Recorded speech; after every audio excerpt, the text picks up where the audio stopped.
दोस्तों, वीडियो बनाने में बहुत मेहनत और समय लगता है, इसलिए अगर आप चैनल पर नए हैं तो प्लीज चैनल को लाइक और सब्सक्राइब कर दीजिए। अरे तुम्हारा कोई भी काम नहीं, कुछ ना कुछ तो किया करो घर चलाने के लिए। अगर ऐसे ही चला तो हम गरीबी से मर जाएंगे। पड़ोसियों को देख रहे हो, उनके घर के मर्द कितने अच्छे से काम किया करते हैं और हमारे घर के मर्द ना रमत की तरह घर बैठे बैठे खाते रहते हैं। कुछ तो काम किया करो तुम भी। हाँ, मैंने भी सोचा है कि मैं आज से कोई काम करूँगा।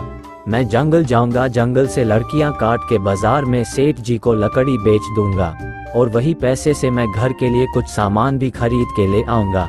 अब मैं जा रहा हूँ लकड़ी काटने के लिए। उसके बाद रामू कुल्हाड़ी लेकर जंगल के और सूखी लकड़ी काटने के लिए चले जाता है। जंगल से सूखी लकड़ी काटने के बाद रामू सेठ जी के घर लकड़ी बेचने के लिए चले जाता है। सेठ जी, आपने कहा था कि सूखी लकड़ी लाने के लिए, इसलिए मैं जंगल से इस सूखी लकड़ी को लेकर आया हूँ। मैं गरीब हूँ, घर चलने के लिए भी बहुत मुश्किल हो रहा है, इसलिए मुझे कुछ पैसे दीजिए इस लकड़ी के बदले। हाँ, मुझे सूखी लकड़ी की जरूरत है। मैं तुम्हें तुम्हारी इस लकड़ी के बदले कुछ सामान दे देता हूँ। मेरे बाजार में एक दुकान है, उसी से तुम्हें जो भी चाहिए घर के लिए सामान ले जाना। रामू सेठ जी की दुकान से अपने घर की जरूरत की सामान ले लेता है। मैं जंगल से लकड़ियाँ काट कर उसको सेठ जी को बेच दिया। उसके बाद मैं उनकी दुकान से कुछ घर की जरूरत के सामान लाया। ये देखकर मुझे भी बहुत अच्छा लग रहा है। अब मैं रोज लकड़ियाँ काटा करूँगा और उसको बेचा करूँगा। हमें तुम्हें देखकर बहुत अच्छा लगा। तुम काम में गए, उसके बाद वही पैसे से घर के लिए कुछ सामान खरीद के लिए। अगर ऐसे ही चला तो हमारे भी जिंदगी बहुत अच्छी चलेगी।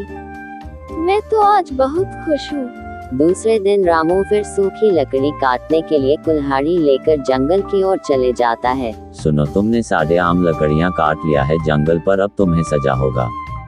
लेकिन मैं उतने बुरे दिल का भी नहीं हूँ, इसलिए मैं तुम्हें छोड़ देता हूँ, लेकिन आइंदा से ऐसे जंगल पर पेड़ मत काटना। सुनिए इंस्पेक्टर, इसी से मेरा घर चलता है, मुझे माफ कर दीजिए। इंस्पेक्टर, मैं आइंदा से जंगल से लकड़ियाँ नहीं काटूंगा। आज के लिए मुझे छोड़ दीजिए।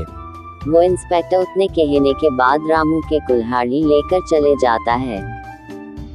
आज मैं जंगल में लकड़ियाँ काट रहा था, तभी इंस्पेक्टर ने मेरा कुल्हाड़ी ले लिया। आज से लकड़ी काटना भी बंद हो गया। मुश्किल से एक अच्छा काम चल रहा था, वह भी बंद हो गया। अब तो हम डूब गए। अरे ये तो अनर्थ हुआ। ये भगवान क्यों ऐसा परीक्षा ले रहा है हमारे साथ? कितना अच्छा चल रहा था जिंदगी, अब तो घुट घुट के जीना पड़ेगा। ये गरीबी हमारे जान लेकर रहेगी। जो भी हो, छੱड दीजिए। अब आप दूसरा काम शुरू कीजिए, उसमें हमारा भलाई होगा।